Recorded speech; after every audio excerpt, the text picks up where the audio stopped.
Hello friends, કેમ છો બધા? મજામાં ને? ઉનાળામાં તો રોજે રોજ શું બનાવવું એનો જ પ્રશ્ન થતો હોય છે, કારણ કે શાકભાજી પણ એટલી સરસ નથી મળતી. તો ચાલો હું તમારી માટે એક સરસ મજાનું સબ્જી લઈને આવી છું.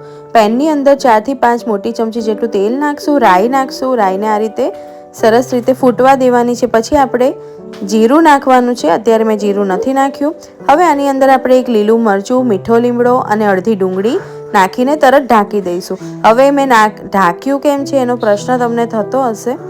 એનો જવાબ હું પછી આપું છું. અને અહીંયા આપણે હિંગ નાખી દેવાનું છે. આપણે આને લીમડો અને લીલા મરચાં જ્યારે નાખે છે ત્યારે એકદમથી વઘાર ઉડે છે, એટલા માટે મેં તરત ઢાંકી દીધું હતું.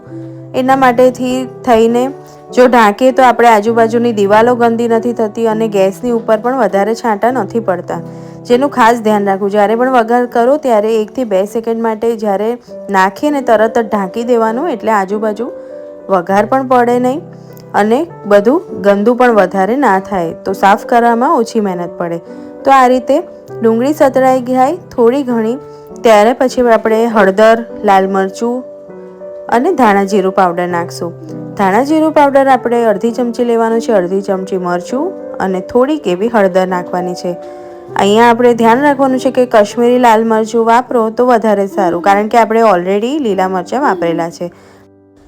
હવે આની અંદર આપણે નાખી દઈશું એક મોટી કેરીનું છીણ, જે આ રીતે છીણ કરીને નાનું છીણ કરવાનું છે, જેથી કરીને જલ્દી ચડી જાય. અને આ રીતે આપણે નાખી દઈશું. જે દેશી કેરી મેં અહીંયા વાપરી છે, જે થોડી વધારે ખાટી હોય છે. જો તમારી પાસે તોતાપુરી કેરી હોય તો એ થોડી ઓછી ખાટી હોય છે, એનો પણ તમે ઉપયોગ કરી શકો છો. એનાથી પણ સરસ ટેસ્ટ આવશે.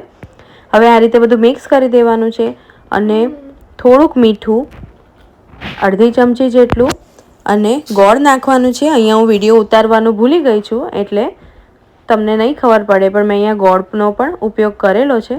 અને 3 નાની ચમચી જેટલું, 3 થી 4 ચમચી જેટલું તમે કહી શકો એટલું પાણી નાખવાનું છે. થોડુંક જ પાણી નાખવાનું છે, બહુ વધારે પાણી નથી નાખવાનું, કારણ કે આ ઓલરેડી સાંતળી દીધી છે આપણે કેરી, એટલે સરસ રીતે મિક્સ થઈ જશે.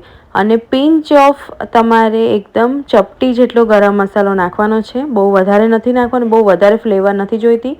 અને ઢાંકીને આપણે 3 થી 4 જ મિનિટ સુધી રાખવાનું છે. 3-4 મિનિટ સુધી સરસ રીતે, જો કેવું સરસ તેલ પણ છૂટું થઈ ગયું છે અને પાણી આપણે જે 4 થી 5 ચમચી જેટલું નાખ્યું હતું એ બધું શોષાઈ ગયું છે. અને આ રીતે એકદમ સરસ આપણું જે કેરીનું તમે શાક કહી દો કે ચટણી કહી દો, આ તમે પરાઠા સાથે, દાળ ભાત સાથે, કઢી ખીચડી સાથે કે પછી રોટલી સાથે પણ તમે ખાશો તો પણ એટલું સરસ લાગશે